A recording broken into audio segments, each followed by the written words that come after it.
Doctor साहब आपका भी बहुत शुक्रिया। और Ali Khizar Aslam, head of research Business Recorder भी हमारे साथ मौजूद हैं। अली खिजर आपका भी बहुत शुक्रिया। डॉक्टर इकराम, मैं आपकी तरफ सबसे पहले आऊँगा जरा टैक्स ऑन कंपनीज रिजर्व्स के हवाले से, क्योंकि ये इससे पहले भी कहा जाता है कि वारदात डालने की कोशिश हुई है माजी में 2 मरतबा, लेकिन इसको कोर्ट से उड़ा दिया गया था, रिजेक्ट कर दिया गया था। थोड़ा सा इसका बैकग्राउंड, इसका पस मंजर, इसकी इंपॉर्टेंस और इसके हवाले से मैं जानना चाहूँगा डॉक्टर साहब। अनडिस्ट्रीब्यूटेड जो रिजर्व्स हैं उनके ऊपर टैक्सेशन का जो मामला है ये काफ़ी जो है पेचीदा भी है, और इस लिहाज से इसमें अंदर बहुत सी आइनी मसाइल भी हैं, क्योंकि ये तो ऑलरेडी कॉर्पोरेट सेक्टर जो है वो उसके ऊपर टैक्स दे चुकी होती है कंपनीज, और आफ्टर टैक्स जो प्रॉफिट्स है उसके से रिजर्व्स बनाए जाते हैं। तो गोया कि अगर आप उसको दोबारा टैक्स करने की कोशिश करें इस हवाले से कि ये शेयर होल्डर्स को मिलने चाहिए और आप उसके ऊपर टैक्स लगाने की कोशिश करें, तो गोया कि आप डबल टैक्सेशन कर रहे होते हैं जिसकी कोई गुंजाइश नहीं है। और इसके बारे में जब 2 दफ़ा कोशिश हुई, पहले 5% लगाया गया, फिर 10% किया गया, तो इसको कोर्ट्स में जब चैलेंज हुआ तो इसको अनकॉन्स्टिट्यूशनल डिक्लेयर किया जा चुका है। अब जो हम तजवीज़ पढ़ रहे हैं उसमें ये कहा जा रहा है कि जी ये शेयर होल्डर्स के बिहाफ के ऊपर एडवांस टैक्स होगा। अब शेयर होल्डर्स को डिविडेंड मिलेगा तो वो टैक्स देंगे। टैक्स जो डिविडेंड का है वो अक्रूवल बेस पे तो नहीं होता, वो तो एक्चुअल रिसीट बेसिस पे होता है, और ये कंपनीज की स्वाबदीद है कि वो टैक्स देने के बाद जो उनके पास डिस्ट्रीब्यूटेबल मनी पड़ी है उसको वो अपने रिजर्व्स में ले जाकर फ्यूचर की एक्सपेंशन करनी है, फ्यूचर की उन्होंने अपनी और पेशबंदी करनी है। फिर जैसे मसाइल आजकल है, आप देखिए जो इंटरेस्ट रेट कितना हाई है, उसके अलावा जो तो रेनी डेज के लिए उन्हें रिजर्व्स तो बनाने पड़ते हैं। और एक अच्छा सर, इसमें एक जो तौजी पेश की जा रही थी वो ये थी कि कंपनीज जो है वो डिविडेंड्स वगैरह नहीं पे करती, तो इस तरह से फरोग मिलेगा कि डिविडेंड वगैरह ज़्यादा से ज़्यादा वो जो है वो बड़े बड़े डिविडेंड्स दें उनको थोड़ा सा ज़रा, और ज़ाहिर है कि फिर ये जो माइनॉरिटी शेयर होल्डर्स हैं उनके मफाद में ये चीज़ होगी। बट अगर ये चीज़ है तो फिर ये अनलिस्टेड कंपनी के लिए क्यों? क्योंकि लिस्टेड कंपनीज के ऊपर 5% एडवांस टैक्स की बात की जा रही है और अनलिस्टेड के ऊपर 7.5% एडवांस की। अजीब, असल में कॉन्सेप्ट जो है वो ही सिरे से गलत है। ये तो कंपनीज का, जैसे मैंने अर्ज किया कि उनकी स्वाबदीद होती है कि वो अपने शेयर होल्डर्स के लिए, तो जाहिर है कि पब्लिक लिस्टेड कंपनीज के शेयर होल्डर हो या अनलिस्टेड पब्लिक कंपनीज के शेयर होल्डर हो, वो खुद भी इसमें हिस्सा लेते हैं और वो देख रहे होते हैं कि कंपनी की ग्रोथ के लिए, आगे मुश्किल हालात के लिए और बहुत सी चीज़ों के लिए उन्हें रिजर्व चाहिए होते हैं। अब ये कोई डिविडेंड देने के लिए पाबंदी नहीं है कि हर साल कैश डिविडेंड्स दिए ही जाएं, अदरवाइज भी उनकी जो एप्रिसिएशन हो रही होती है। और वैसे भी जब वो कोई अपने शेयर्स जो है उनकी अगर डिस्पोजल करते हैं उसके ऊपर कैपिटल गेन टैक्स है, अगर उनको डिविडेंड कैश में मिलेगा तो उसके ऊपर टैक्स है। ये इनकम टैक्स के अंदर पूरी दुनिया में डबल टैक्सेशन नहीं होती है। वहाँ पे डिस्ट्रीब्यूटेबल या तो फिर प्रॉफिट पे आप ये कह दें कि अगर कंपनी सारा प्रॉफिट डिस्ट्रीब्यूट करते हैं तो फिर उसके ऊपर आप शेयर के उसके ऊपर टैक्स ना लें, क्योंकि वो तो ऑलरेडी उस प्रॉफिट के ऊपर टैक्स दे चुकी है कंपनी। अब 2 दफ़ा कंपनी से तो उसका टैक्स नहीं लिया जा सकता है। ठीक जी, जफर साहब आप किस तरह से देख रहे हैं? अब डॉक्टर साहब से हमारी बात हुई और कल भी हम इसके ऊपर बात कर रहे थे और आज भी, तो आप जो है यहाँ पर ज़ाहिर है कि पाकिस्तान में एक ऑर्गेनाइज सेक्टर है और इस तरह की टैक्सेशन से वो बड़े डिस्करेज होता है, और जो चीज़ फ़रोग पाती है वो यही चीज़ पाती है कि आप कुछ भी कर लें, टैक्स नेट के अंदर ना आए। उनके मज़े हैं जो टैक्स नेट के अंदर नहीं है, और जो टैक्सेशन के अंदर है, टैक्स निज़ाम के अंदर है, उनको और ज़्यादा जो है वो दबाया जाता है। अच्छा देखिए, मैं डॉक्टर साहब की बात को थोड़ा सा फर्दर करूँगा। डिविडेंड देना और डिविडेंड ना देना ये डिसाइड करना कंपनी का काम है, और कंपनी का जो मदर रेगुलेटर है, अगर कंपनी की किसी एक्शन या इन एक्शन से अगर किसी का कंसर्न डेवलप होता है ना, तो उसका मदर रेगुलेटर है security and exchange commission of Pakistan. Surprisingly जब से ये लॉ को हम फेस कर रहे हैं ना, स्टार्टिंग फ्रॉम जब, अगर आपको याद है डॉक्टर साहब, 12(9)(a) में आया था जब 1979 का ऑर्डिनेंस था, फिर उसके बाद ये 2015 में आया, 2017 में आया, फिर दोबारा आज ये 2023 में आने की बात हो रही है। तब भी हमने बात निकाली थी कि इसका जो मदर रेगुलेटर है वो SECP है। समहाउ इस पिछले 15 सालों में आज तक SECP की तरफ से कोई एक सिंगल रेगुलेशन या रूल नहीं आया जो कि पाबंद करे कंपनी को कि वो X अमाउंट या X% ऑफ डिविडेंड अपने शेयर होल्डर्स को दे। तो जब मदर रेगुलेटर अपने डोमेन को डोमेन में रहते हुए उसको कभी उसने इम्प्लीमेंट नहीं किया, इस तरह के कोई डिसीजन को इम्पोज नहीं किया, इट डज नॉट साउंड कि एक ऑल्टरनेटिव रेगुलेटर जो कि रेवेन्यू का रेगुलेटर है अपने सिर्फ 15% डिविडेंड के लिए कंपनी को इस तरह से कंपल्सिव बिहेवियर के लिए उसको वो कंपेल करे। ठीक है, यानी यहाँ पे 2 पॉइंट आते हैं अली, 2 पॉइंट आते हैं। पहले तो ये कि जाहिर है कि कौन सी कंपनी चाहेगी, अगर कंपनी के उसके अपने मफाद में है, उनकी साइड से देखें तो वो रोक के रखेंगे। और SECP as a regulator, mother regulator SECP, क्या वहाँ पे आप वाकई समझ रहे हैं कि लैकिंग है, ये चीज़ उनको करना चाहिए थी? अगर वो करते तो आज FBR को ये चीज़ें नहीं करनी पड़ती और ये सारी चीज़ें उस तरह से नहीं होती। देखिए जी, SECP मदर रेगुलेटर है, बिल्कुल सही बात है, और FBR जो है वो टैक्स है। ये 2 चीज़ें हैं। अगर इन दोनों में से कहीं किसी किस्म की किसी चीज़ की कोई ऐसी है कि फुकदान है, अपनी कोताही है कोई उनकी परफॉर्मेंस में या उनकी रेगुलेशन में, तो उसका ये मतलब नहीं है कि आप किसी ऐसी कंपनी को जो कि अपना काम फुल कंप्लाइंस के साथ कर रही है उसको भी उसी तरह स्वीप कर दे। देखिए, पाकिस्तान में कंपनीज की 2 तरह की बैलेंस शीट होती है। कुछ कंपनीज होती हैं जो एक ही बैलेंस शीट रखती है, MNCs हैं और बड़ी कॉर्पोरेट कंपनीज हैं। बहुत सारी ऐसी कंपनीज हैं जो कि दो बैलेंस शीट रखती हैं। ये खान साहब बड़ी तरह जानते हैं, बड़ी तरह समझते हैं, या उनकी बहुत सारी आइटम होती है जो बैलेंस शीट के बाहर होती है। बहुत सारी चीज़ें होती है जो इनकम नहीं कर शो कर रही होती है और ये नहीं कर रही होती है और इधर उधर की चीज़ें चल रही होती है। आप उनको जो कि टैक्स नहीं कर पाते, आपकी FBR की कैपेसिटी नहीं है, या आपकी FBR की बिल नहीं है, या आपकी रेगुलेटर जो है उसकी ओवरसाइट नहीं है, या आपकी ऑडिट कैपेसिटी नहीं है, या उसके अंदर एथिक्स नहीं है, उसके अंदर कंप्लाइंस नहीं है, उसके अंदर रेगुलेशन नहीं है, तो इसका ये मतलब नहीं कि यार जो कंपनियां पे कर रही हैं उनके साथ ये कर दो। भाई, पाकिस्तान में कंपनियां 1950 से भी बनी हुई हैं। कब से बनी हुई हैं?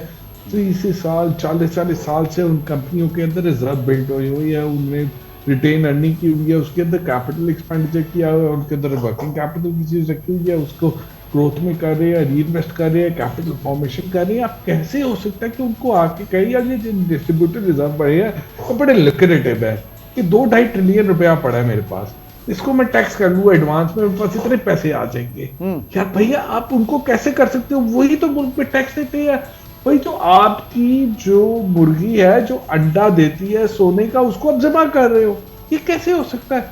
जो मुर्गी जिसको जो अंडा नहीं दे पा रही उसको ठीक करो भाई, ये क्या बात हुई? ये तो डिफीटेस्ट आर्गुमेंट है। This is a defeatist argument कि आप FBR के होते हुए, आप हुकूमत के होते हुए, आपके अंदर इतनी विल नहीं है कि आप पॉलिसी वाइज आप उनकी रेट को अपनी लेके उनको टैक्स कर सको। जो टैक्स नहीं देते क्योंकि वो आपके अंदर शामिल है, वो अशरफिया में शामिल है, वो इस्टेब्लिशमेंट में शामिल है, वो आपकी चीज़ों को फंड करते हैं, वो सेनेटर्स हैं, वो ये हैं, वो हैं, वो आपके फंडर्स हैं, वो आपका वोटर है, आप उसको टैक्स नहीं कर सकते। तो फिर ये तो मुल्क की कैपेसिटी टू पे खत्म हो गई है। जैसे कल छप्पर कह रहे थे, ये दुकान नहीं चलेगी, तो इस तरह से ये नहीं चलेगी। आप फॉर्मल सेक्टर को स्क्वीज करते जाएंगे, इनफॉर्मेलिटी पे फैक्टर रहेगी, तो फिर टैक्स देगा कौन देगा टैक्स? ठीक, डॉक्टर साहब टैक्स दे सकता है उसे अपने कुछ फर्दर करना चाहिए। अच्छा अली, आप बिल्कुल आपकी जब मैं आपकी तरफ आऊंगा कीजिएगा। पहले जरा डॉक्टर साहब की तरफ चलते हैं। डॉक्टर साहब, अब जाहिर है कि वो जो रिजर्व नजर आ रहे हैं बुक्स में, अगर रिजर्व हैं तो वो वहां पे FBR अपना 15% शायद वो देख रहा है, 5% इस साल और फिर फ्यूचर में 10%। बात सारी है कि वो इसमें कैसे डिफ्रेंशिएट कर पाएंगे कि ये रिजर्व जो हैं ये डिविडेंड्स के लिए हैं या वर्किंग कैपिटल के लिए हैं? ये कैसे होगा? पाकिस्तान में तो हेविली इन्वेस्टेड होती है, री इन्वेस्ट कर चुकी होती हैं कंपनियां, उनके पास होता कहाँ पे? ये एक लिक्विडिटी क्रंच तो बहुत बड़ा मसला है हमारे यहाँ। जाहिर है इस वक्त तो कैश लिक्विडिटी का मसला तो हर कंपनी को है, और फिर कॉस्ट ऑफ डूइंग बिजनेस भी बहुत ज़्यादा इस वक्त कहीं कैश बोरो करना भी एक मसला है, उसकी इतनी हैवी कॉस्ट है। अगर वो समझते हैं कि कंपनियों के पास कोई फ्लूइड कैश पड़ा हुआ है, ये तो इंतहाई बेवकूफ़ी की बात होगी।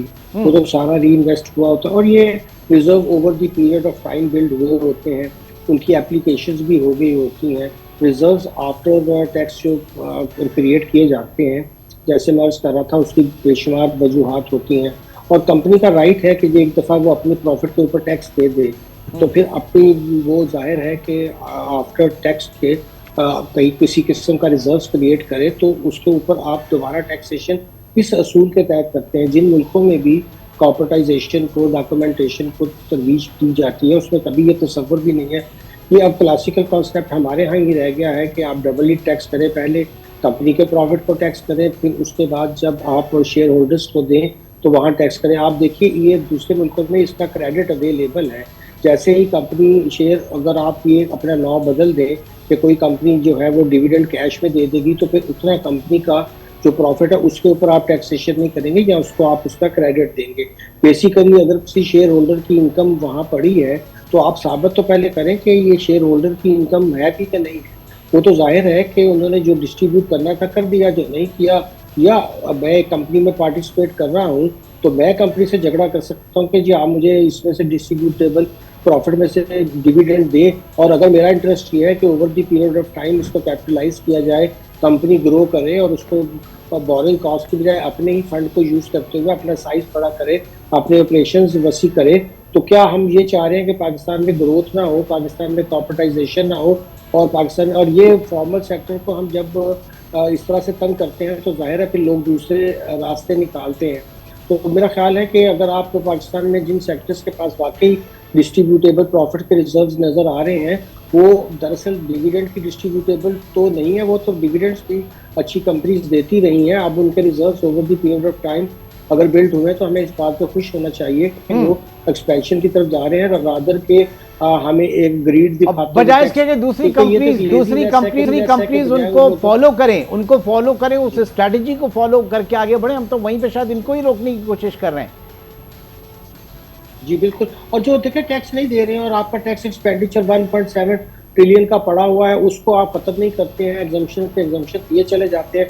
और जो कॉर्पोरेट सेक्टर सही टैक्स पे भी अगर बड़ी कंपनीज कर रही हैं, और अभी अली फजल साहब सही फरमा रहे थे कि सिर्फ इस वक्त 2000 कंपनीज हैं जो आपका 80% टैक्स, 90% वो आपका सेल टैक्स देती है, आप उनको भी रिटार्ड करके उनको भी खत्म करना चाहते हैं, तो इससे बड़ी बेवकूफ़ी की क्या पॉलिसी हो सकती है? जी जफर साहब अब आ जाइए। अच्छा, इसमें डॉक्टर साहब इसमें दो डिस्टिंक्शन है। जो पिछली दफ़ा जो रिजर्व के ऊपर टैक्स आया था ना, अच्छा for the ease of conversation इसको हम रिजर्व टैक्स कह लेते हैं। दो डिस्टिंक्शन है इसके अंदर। ये पहली दफ़ा ये है कि बड़ी एक्सप्लिसिटली वर्डिंग यूज़ की गई है कि कंपनी के ऊपर नहीं है, या एडवांस में शेयर होल्डर से लिया जाएगा सब। और दूसरी बात यह है कि पहली दफ़ा ये प्राइवेट कंपनीज़ के ऊपर भी लगाने की बात की जा रही है। इससे पहले अब तक सिर्फ लिस्टेड के ऊपर था। समहाउ अब इस 7.5% होगा लिस्टेड के ऊपर, प्राइवेट कंपनीज के ऊपर, और लिस्टेड के 5%।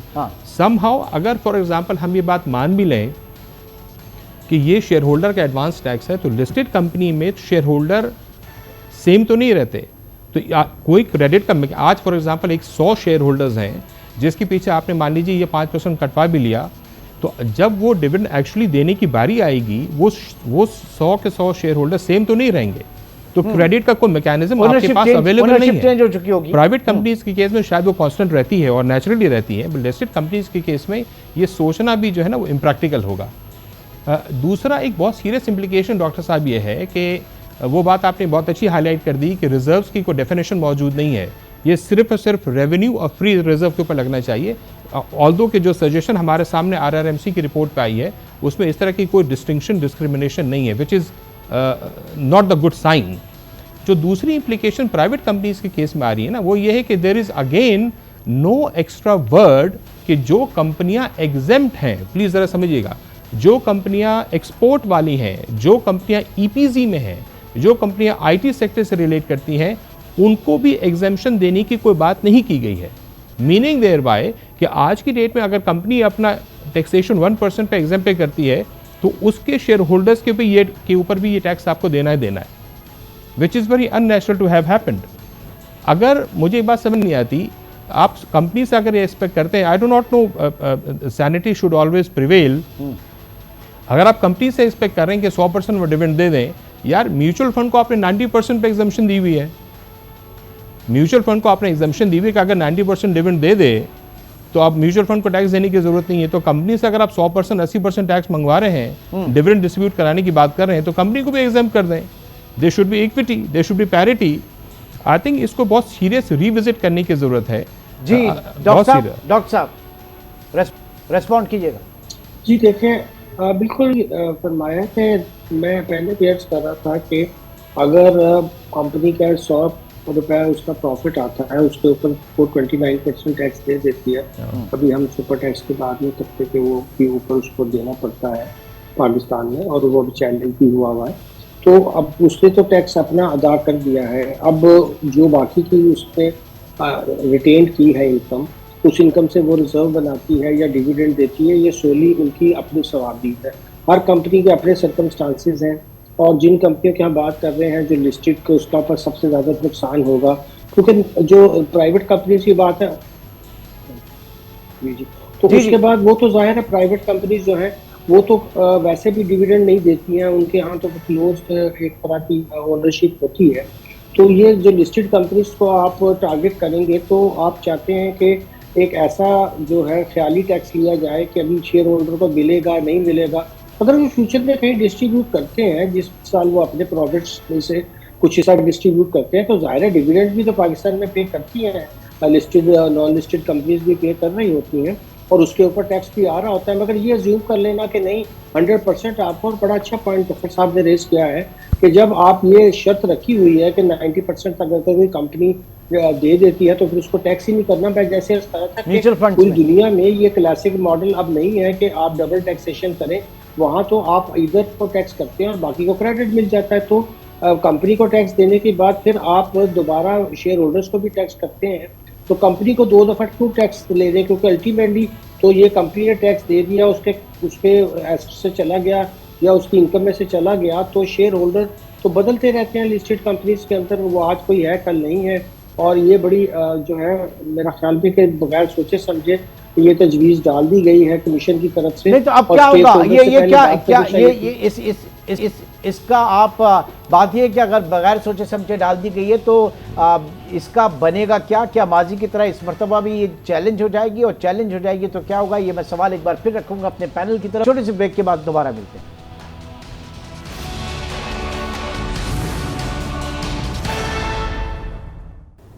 Welcome back. अली खजर, आपकी तरफ आता हूँ। आप मुस्तकिल इसके ऊपर लिख भी रहे हैं, आपके लोगों से भी बात हो रही है, स्टेक होल्डर से भी बात हो रही है। क्या होने जा रहा है? कितना सख्त इसके ऊपर रिएक्शन रादर मैं कहूँगा, और अगर ये आते हैं ये टैक्सेस, ये तजावीज़ को जो है इम्प्लीमेंट किया जाता है, तो क्या ये भी जो है चैलेंज हो जाएगी? जी, नंबर 1 के इस पे रिएक्शन क्या आ रहा है, तो इस पे देखिए आप जितनी कंपनीज को देखिए जो लिस्टेड कंपनीज हैं उनके तो हमें नोटिस मिल जाते हैं स्टॉक एक्सचेंज से।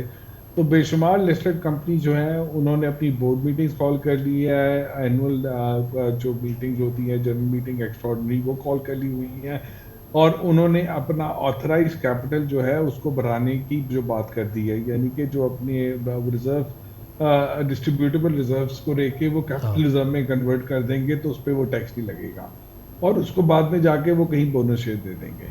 तो उन्होंने बहुत सारों ने ये किया। उसकी SCCP की एक फ़ी भी होती है, जैसे कि एक बड़ी एक कंपनी है निशात में, उसने जो किया तो उसकी फ़ी तकरीबन 1.3 बिलियन रुपीस की बनती है।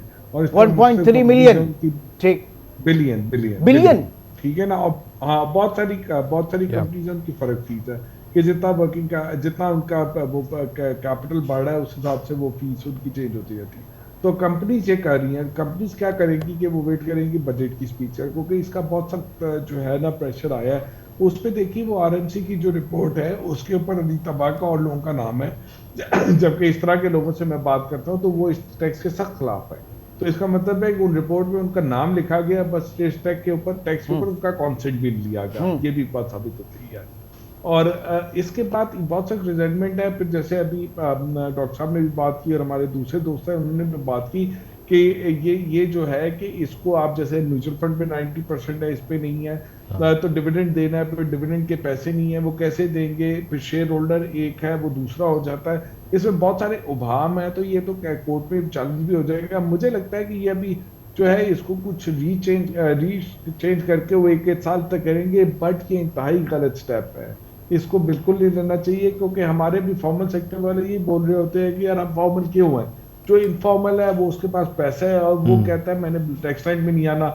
अभी और भी जितने आ रहे हैं, अभी एक नया एक स्कीम आई है वेल्थ टैक्स की, जो उन्होंने क्या है वो इनकम लेवी करके कह रहे हैं। अगेन वो इन लोगों पे करेंगे जिनका डेटा इनके पास है। इनके पास डेटा सिर्फ टैक्स फाइलर्स का है, तो भैया टैक्स फाइलर्स का डेटा है, और जो नॉन फाइलर ये कहता है कि मेरे से जितना मर्जी एक वक्त में टैक्स फाइलर नॉन फाइलर को बढ़ा के मैं दे दूंगा।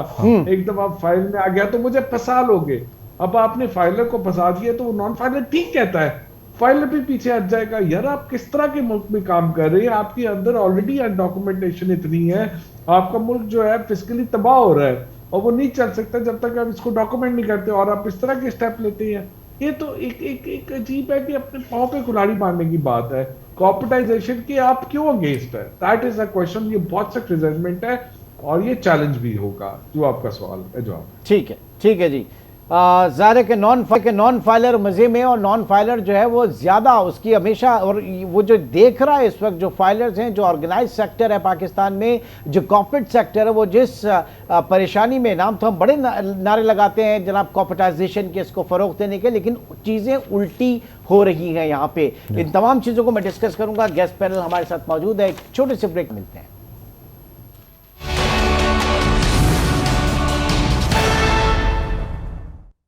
Welcome back. डॉक्टर इकरामुल हक साहब, आपकी तरफ आता हूं। ये जो रेवेन्यू मोबिलाइजेशन कमीशन की रिपोर्ट है, जिसमें जो 4-5 बड़े बड़े नाम दिए गए हैं, जो बिजनेस ग्रुप्स हैं, कहा जा रहा है कि जनाब वो तैयार हैं, राजी हैं, या वो ऑन बोर्ड हैं। शब्बर जैदी कल प्रोग्राम में मौजूद थे और उनका कहना है कि सवाल ही नहीं पैदा होता कि उनका कंसेंट इसके ऊपर हो। आपकी क्या एक जनरल ऑब्जर्वेशन है? मेरा ख्याल है कि ऐसी कमेटियों को एक तो ओपन हियरिंग करनी चाहिए, तमाम स्टेक होल्डर्स का पॉइंट ऑफ व्यू इंक्लूड करना चाहिए। ये क्लोज डोर मीटिंग्स नहीं होनी चाहिए और इस तरह की रिपोर्ट्स के ऊपर कॉन्फिडेंशियल भी नहीं लिखना चाहिए। ऐसे कमीशन बनाए जाते हैं तो इसका मतलब ये है कि वो पब्लिक से, स्टेक होल्डर से बात करके फिर अपनी रिपोर्ट जो है वो मरतब करें। ये तो वही बात होगी कि जैसे हमारा एतराज़ रहा है कि FBR जो है उसका काम तो नहीं है लेजिस्लेशन करना, और वो अपने क्लोज डोर्स और बंद कमरों में बैठकर जो जी चाहता है लॉ बनाते रहते हैं। ना पार्लियामेंट इसकी तरफ तवज्जो देती है कि आईने पाकिस्तान के तहत उनकी ड्यूटी है टैक्स पॉलिसी बनाए। अब ये टैक्स पॉलिसी में किसको कितना टैक्स लगाना है, कैसे लगाना है, ये तो वो सवालात हैं जो आईनी भी हैं और सियासी भी हैं। इसको आप एग्जेक्टिव पे तो नहीं छोड़ सकते हैं। तो ये तो मेरा एक शदीद एतराज़ है इसके ऊपर। दूसरा, यानी इदारा जो है वो इदारा जो है सर, वो रेवेन्यू कलेक्शन अथॉरिटी, उससे बियॉन्ड जाके सारी चीजें कर रहा है। यू मीन टू से दिस? जाहिर है जिसने रेवेन्यू कलेक्शन करनी है, अगर आप उसको पॉलिसी दे देंगे, वो ऐसी प्रोविजन डालेगा जिससे मकसद सिर्फ और सिर्फ अपनी रेवेन्यू टारगेट्स की जो है वो मीट करना, अगर वो भी बड़े आसान और लेजी तरीके से कि आराम से बैठे रहें। कुछ लोगों को कह दें कि आप तो नॉन फाइलर हैं, आप बस विद होल्डिंग ज़्यादा दे दें, बेशक रिटर्न फाइल करें ना करें। अगर मकसद ये है कि पाकिस्तान में सबसे उनकी एबिलिटी के मुताबिक टैक्स लिया जाए, तो फिर सबसे जिसकी भी इनकम है उसको कम से कम आप रजिस्टर तो करें।